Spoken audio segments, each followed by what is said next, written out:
अस्सलाम वालेकुम। Hi students, आज का हमारा जो टॉपिक है वो है डिफरेंस बिटवीन्स। आज हम डिफरेंसेस पढ़ेंगे, difference between euchromatins, differences between heterochromatins, chromatids, chromosomes and then chromatin. ये हम पढ़ेंगे आज, एक एक के डिफरेंसेस पढ़ेंगे, एक एक के प्रॉपर्टीज़ पढ़ेंगे। तो सबसे पहले हमने प्रीवियस लेक्चर में ये पढ़ा है, क्रोमेटीन्स हमने डिटेल से पढ़ा है। तो क्रोमेटीन्स के जो फॉर्म्स रहते थे वो कौन से थे? यूक्रोमेटन्स एंड हेट्रोक्रोमेटन्स। तो आज हम क्रोमेटीन से फिर स्टार्ट लेते हैं, क्योंकि क्रोमेटीन्स ऑलरेडी हमने प्रीवियस लेक्चर में पढ़ा भी है। तो क्रोमेटीन्स के अंदर एक प्रोटीन्स होते हैं, दूसरा क्रोमेटीन्स के अंदर डीएनए होते हैं। तो यहाँ पर जो प्रोटीन्स है वो हिस्टोन प्रोटीन होते हैं। हिस्टोन के अंदर फिर H2A, H2B, H3 and H4 proteins होते हैं, ठीक है। और उसके पास फिर इसके पास डीएनए जो होते हैं, डीएनए डबल स्ट्रैंडेड डीएनए होते हैं। तो यहाँ पर ये जो स्केच बनाया है मैंने, अगर यहाँ पर ये जो टेट्रा स्ट्रक्चर्स बन गया है, यहाँ पर ये आप लोगों को ये सब यूनिट्स नजर आ रहे हैं ये हिस्टोन प्रोटीन्स का। तो यहाँ पर ये 4 है, तो यहाँ पर कितने हैं? 4। तो ये टेट्रा बन जाएगा, टेट्रा बन जाएगा। और टेट्रा एंड 2 जब 2 के साथ ये मल्टीप्लाई कर लेते हैं या 2 के साथ ये टाइस्ट हो जाते हैं तो इससे बन जाता है ऑक्टामर। क्या बन जाता है? ऑक्टामर्स बन जाता है।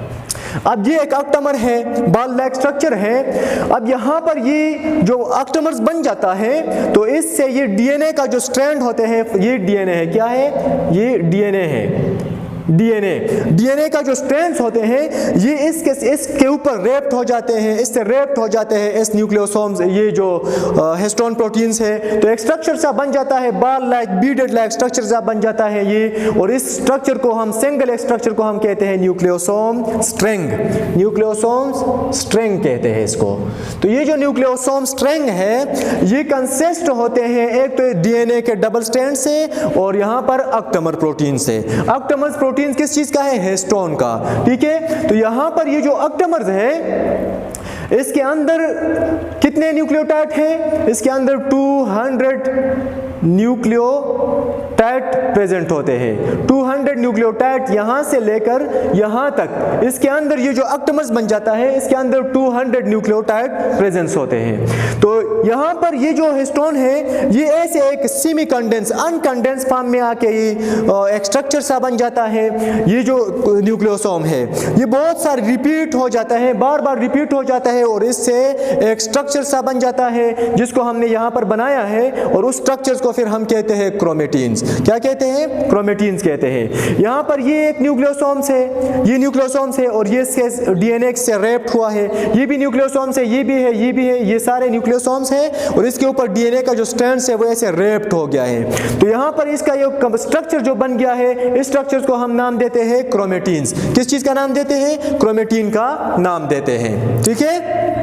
तो अब ये जो क्रोमेटीन्स है इसके फर्दर 2 टाइप्स बन जाते हैं। एक को हम कहते हैं यूक्रोमेटन्स, दूसरे को हम कहते हैं हेट्रोक्रोमेटन्स। अब यहाँ पर यूक्रोमेटन्स क्या है और हेट्रोक्रोमेटन्स क्या है? तो यूक्रोमेटन्स जो होते हैं ये भी क्रोमेटन्स का फॉर्म है। क्या है? क्रोमेटन का फॉर्म है। कौन सा फॉर्म है? It has loose chromatin structures and active for transcriptions. यहाँ पर ये जो यूक्रोमेटन्स है ये ट्रांसक्रिप्शंस करने की सलाहियत रखता है, क्योंकि इसका जो बैंड्स होते हैं यहाँ पर जिस तरह ये कंडेंस हो जाता है ड्यूरिंग सेल डिवीजन, ये कंडेंस हो जाता है, ये स्ट्रेच हो जाता है। तो जब स्ट्रेच हो जाता है तो एंजाइमेटिक मशीनरी आके यहाँ इसके अंदर काम कर सकता है, ठीक है, क्योंकि उसके लिए स्पेस बन जाता है। तो इस वजह से ये जो यूक्रोमेटन्स है ये एक्सप्रेस हो सकता है। ये एक्सप्रेस पोर्शंस ऑफ द क्रोमेटन्स है। ये जो क्रोमेटन्स है उसका एक्सप्रेस पोर्शन जो कि प्रोटीन्स के लिए एक्सप्रेशंस होते हैं वो कौन से पार्ट है इसका? वो इसका यूक्रोमेटन पार्ट्स है।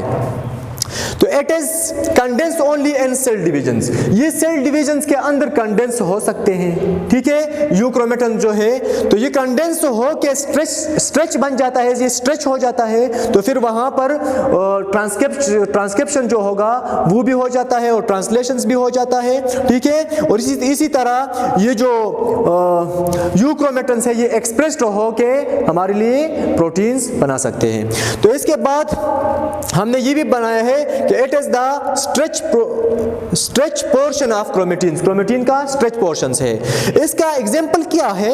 इसका एग्जाम्पल अगर हम देखें तो इसका एग्जाम्पल हमने यहाँ पर एक्सॉन्स और कोडिंग जीन से लिया है।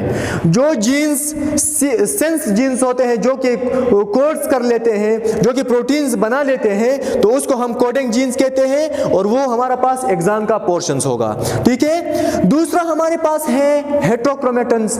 ये जो हेट्रोक्रोमेटन्स है ये भी क्रोमेटन का फॉर्म है। कौन सा फॉर्म है? It has condensed chromatin structure. ये भी क्रोमेटिन स्ट्रक्चर, क्रोमेटिन जो मटेरियल क्रोमेटिन्स जो होते हैं उसका कंडेंस फॉर्म होते हैं, लेकिन कौन सा कंडेंस? ये हाईली कंडेंस होते हैं। एक तो कंडेंस होते हैं लेकिन फिर भी स्ट्रेच रहते हैं। दूसरा ये ऐसा कंडेंस है कि ये सेमी कंडेंस है। क्या है? ये सेमी कंडेंस है। यहां पर सेमी कंडेंस हो गया। जब सेमी कंडेंस है तो ये एक्सप्रेस नहीं होते हैं, ये एक्सप्रेस नहीं होते प्रोटीन्स के अंदर। ये ट्रांसक्रिप्शन के लिए यहाँ पर ये जो है ये इनएक्टिव होगा, ये एक्टिव नहीं होगा, ये ट्रांसक्रिप्शन के लिए इनएक्टिव होगा, क्योंकि ये हाईली कॉइल्ड होते हैं। डीएनए सुपरली कॉइल्ड हो जाते हैं लेकिन हाईली पैक्ड हो जाता है ऐसे। तो वो स्ट्रक्चर्स के अंदर फिर एंजाइम्स के लिए कोई स्पेस नहीं बचता है, तो वो ऐसे एज इट इज रहते हैं, वहां पर इनएक्टिव फॉर्म में रहते हैं। ठीक है। तो यहाँ पर एट गेन डाई परमानेंटली, अगर डाई दिया जाए तो यहाँ पर ये जो हेट्रोक्रोमेटन्स होगा ये परमानेंटली डाई भी हो जाता है, ये डाई गेन कर लेता है। ठीक है। तो यहाँ पर इसके अंदर अगर एग्जांपल हम देखें तो एग्जांपल इसके अंदर टीलोमर्स है।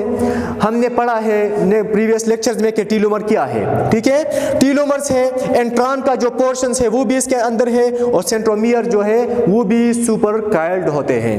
यहाँ पर मैंने एक जीन्स बनाया है जिसके अंदर मैंने एक सेगमेंट बनाया है डीएनए का, जिसके अंदर मैंने दो पोर्शंस बनाए हैं। यहाँ पर ये वाला जो पोर्शंस होगा, ये वाला ये एक्सॉन पोर्शंस होगा, ये एक्सप्रेस पोर्शंस होगा, ये जीन एक पोर्शंस होगा। क्या होगा? जीन एक पोर्शंस। ये ट्रांसक्रिप्ट के लिए एक्टिव पोर्शंस होता है एक्सॉन, और वहां पर इसके अंदर एक एंट्रॉन भी होते हैं। ये जो एंट्रॉन्स है ये हेट्रोक्रोमेटन्स होते हैं, ये एक्सप्रेस नहीं होते हैं, ये एक्सप्रेस नहीं होते हैं, ये प्रोटीन्स नहीं बना सकते हैं, क्योंकि ये यहाँ पर ये जो देखो ये हाईली कॉइल्ड होते हैं, ये सुपर कॉइल्ड होते हैं, टाइटली पैक्ड होते हैं। ठीक है।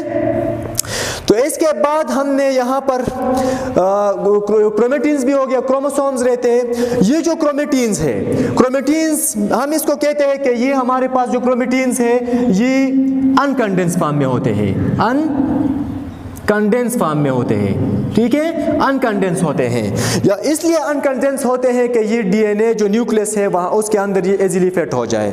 अगर ये कंडेंस हो जाए, ये क्रोमेटिन्स जब ये कंडेंस हो जाता है तो इससे एक स्ट्रक्चर सा बन जाता है, जिस स्ट्रक्चर्स को हम देखते हैं फिर इंटरफेस के अंदर देख सकता है, थ्रेड लाइक स्ट्रक्चर्स बन जाता है जिसको हम क्रोमोसोम्स कहते हैं। और क्रोमोसोम्स विजिबल होता है, उसका क्रोमेटिड्स भी विजिबल होते हैं ड्यूरिंग मीटाफेज। ये जो मीटाफेज है, मीटाफेज के अंदर फिर क्रोमोसोम्स का स्ट्रक्चर भी हम लोग देख सकते हैं। सेंट्रोमियर भी वहां पर अपीयर होगा, क्रोमेटिड्स भी अपीयर होगा। ठीक है। तो इसी तरीके से ये जो क्रोमोसोम्स होगा ये कौन सा होगा? ये फिर कंडेंस फॉर्म होगा, कंडेंस फॉर्म ऑफ क्रोमेटिन्स।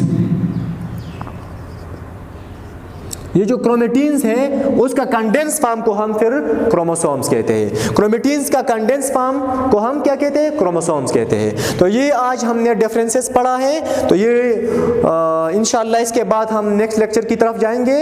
अगर वीडियो अच्छे लगे तो इसको लाइक भी करें, सब्सक्राइब भी करें, शेयर भी करें, और अल्लाह हाफिज़, गुड बाय।